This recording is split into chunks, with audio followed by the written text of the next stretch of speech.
Hello friends, welcome back to my channel. இன்றைக்கி நம்ம பார்க்கக்கூடிய வீடியோஸ் என்ன அப்படின்னாக்கல, நம்ம வாட்டர் சாலிபிள் ஃபெர்டிலைசரில் இருக்கக்கூடிய மிக முக்கியமான சத்துக்களில் ஒன்றான நைட்ரஜன் சத்து, பொட்டாஷ் சத்து அதிகமாக கிடைக்கக்கூடிய இதில் வந்து பார்த்திங்கன்னா 13-0-45 அப்படின்னு சொல்லிட்டு ஒரு ஃபெர்டிலைசர் இருக்குது இல்லைங்களா. அது வந்து பார்த்திங்கன்னா என்னென்ன பெனிஃபிட்ஸ் வந்து நம்மளுக்கு கொடுக்குது செடிக்கு.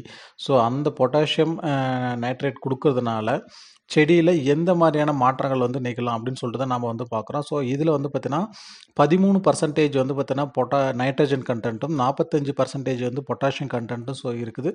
ஸோ இது எந்த ஸ்டேஜில் கொடுக்கலாம் அப்படின்னாக்கல, செடி நீங்கள் நடவு செஞ்சு ஃப்ளவரிங் கிராப்பாக இருந்தாக்கல வந்து அந்த பட்டு வந்து ஃபார்மேஷன் ஆகக்கூடிய ஸ்டேஜில் வந்து கொடுக்கலாம். அப்போ அந்த பட்டுனுடைய சைஸ் வந்து நல்லா வரும். பூக்கள் பூக்கக்கூடிய டைமில் கொடுக்கும்போது அந்த பூக்களுடைய சைஸ் வந்து நல்லா வரும். ஸோ அதே மாதிரி நம்பர் ஆஃப் ஃப்ளவர்ஸ் வந்து அதிகப்படுத்தும். ஸோ நைட்ரஜன் கண்டென்ட் இருக்கிறதுனால சரிங்களா. புது வேர் வந்து ஃபார்ம் ஆகிறதுக்குமே நல்லா வந்து எக்ஸலண்ட்டான வந்து வேலை செய்யக்கூடியதாக இருக்கும் இந்த 13-0-45. நம்ம இது வந்து செடிக்கு கொடுத்துட்டு வரும்போது வந்து ஸ்ட்ரெஸ்லேருந்து ரிலீஸ் பண்ணி அந்த செடியை வந்து வளர்கிறதுக்கு நல்ல ஒரு துரித பண்ணி கொடுக்கறதுக்கு இந்த 13-0-45 வந்து நல்ல எஃபெக்டிவாக வந்து வேலை செய்யும். ஸோ அதே மாதிரி நம்ம அந்த காய் பிடிக்கக்கூடிய டைமில் தான் கொடுக்கும்போது அதன் காயினுடைய சைஸ் நல்லா வரும். அதில் அந்த சுகர் கண்டென்ட் வந்து டிரான்ஸ்மிட் பண்ணுறதுக்கான மிக முக்கிய பணியாக வந்து இந்த 13-0-45 வந்து வேலை செய்யும். பொதுவாக வெஜிடபிள்ஸ்க்கு எல்லாத்துலேயும் நீங்கள் வந்து ஒரு 45 டேஸ்க்கு அப்புறம் வந்து நீங்கள் கொடுத்தீங்கன்னாக்கல அந்த ரிசல்ட் வந்து நல்ல எஃபெக்டிவாக நீங்களே வந்து பார்க்கலாம்.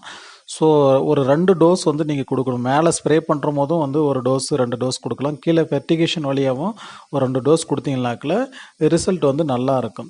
சரிங்களா. மேலே வந்து ஸ்ப்ரே பண்ணுற மாதிரி இருந்தால் 1-2 கிராம் பர் லிட்டருக்கு வந்து போட்டு நம்ம ஸ்ப்ரே பண்ணலாம். அதே வந்து நம்ம ஃபெர்டிகேஷனில் அதாவது சொட்டு நீர் வழியாக கொடுக்குறோம் அப்படின்னாக்கல அந்த செடியினுடைய சைஸு இல்லை ஏக்கரேஜை பொறுத்து நம்ம கொடுக்கலாம். ஒரு ஏக்கராவுக்கு மினிமம் கொடுக்கும்போது நீங்கள் ஒரு 20 kg கொடுத்தீங்கன்னா போதும். அதே பிரித்து கொடுக்கலாம். அதே 2 டைமாக கொடுக்கலாம். ஸோ ஒரு 25 kg பேக் எட்டுனீங்கன்னா அதை 2 டைம் நீங்கள் பிரித்து கொடுத்தீங்கன்னாவே அது போதுமானதாக இருக்கும். ஸோ அதுக்கடுத்து அடுத்த ஃபெர்டிலைசர் வந்து நீங்கள் கொடுக்க ஆரம்பிச்சிடலாம். ஸோ இந்த 13-0-45 ஒரு ஏக்கராவுக்கு வந்து 25 kg வந்து போதுமானதாக இருக்கும். ஸோ அதிலே வந்து நீங்கள் ஸ்ப்ரேயிங்க்கும் வந்து யூஸ் பண்ணிக்கலாம்.